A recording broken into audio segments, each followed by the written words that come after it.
My husband scammed me on our wedding day. Yes, you read that right. Not a vendor or a bridesmaid like typical nightmare wedding stories, but my whole entire groom. You're probably asking how in the world did that happen? Or did you not know who you were engaged to? The answers are, I have no effing clue and I totally thought I knew who I was about to spend the rest of my life with. It's not like we were some random Las Vegas couple meeting on the strip and getting married 24 hours later. We had been together for 3 years. Had is the keyword here. Because I haven't heard from him since that terrible, terrible day. I'll start from the beginning. We began dating and like 2 years later Jason got down on one knee. It was beautiful and romantic. We were at the beach, and my whole family was there. Basically, it was everything that anyone could ever want. It is what I had dreamed of since I was a little girl.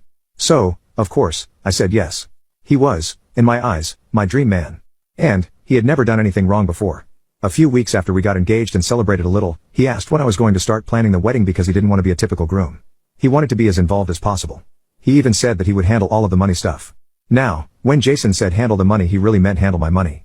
He had been laid off like 8 months before he proposed to me and we were at a point where I was fully providing for both of us while he searched for a new job. That's why when he asked about planning the wedding I was a little taken aback. Of course, I wanted to get married to the love of my life as soon as possible. But, funds were a little tight. Still, he urged me to start the planning process, letting me know that sometimes venues are booked years in advance and that he would get a job soon to help cover the costs. He was sure to mention that I had a savings account dedicated to this sort of thing. I took this as a sign to get going with planning. Obviously, I had a man that wanted to marry so much that he was willing to help plan the wedding. I couldn't let him go by not getting to work. So, we started looking for a venue. There were a few good options and this was going to be one of our largest expenditures. We checked them all out and he really liked the biggest, nicest one. While I was obsessed with it, it was gorgeous, it seemed out of our price range. But, Jason said that it wasn't. He had just come into some cash and could pay for half. So, I transferred my half to him and he took care of the contracts for both of us. It seemed easy enough, and with the venue booked everything else could start.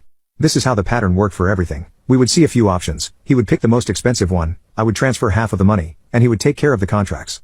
I was confused as to why places didn't need my signature too, but he said that because we were getting married they only needed one of us. The only thing that I needed to worry about was my dress. I picked my dream dress and did everything I could leading up to our big day. I was so excited to marry him and even more excited that he took the pressure off of me to plan the whole day. It was a dream. Until I got to the venue. We decided to spend the 24 hours before our big day apart. He said that it would make it even more special. So, I listened. He texted me where I needed to go and what time the night before. The next morning, I woke up and began getting ready. The makeup artist failed to show up, so I did my own hair and makeup and went on my way. As I pulled into the venue, butterflies filled my stomach. My bridesmaids were all in the car with me as I looked at the welcome sign for our wedding, but it had the wrong names. Everyone was just as confused as me. My sister jumped out of the car to ask the venue coordinator what the deal was. He explained that the wedding today was for a different couple. But we signed a contract for today. Jason and Amelia. My eyes were filling up with tears. No. You were supposed to get married today but the contract fell through. Your fiancé told us you decided to go with another venue. My heart sank and I looked at my phone to make sure I put the right address in. I did.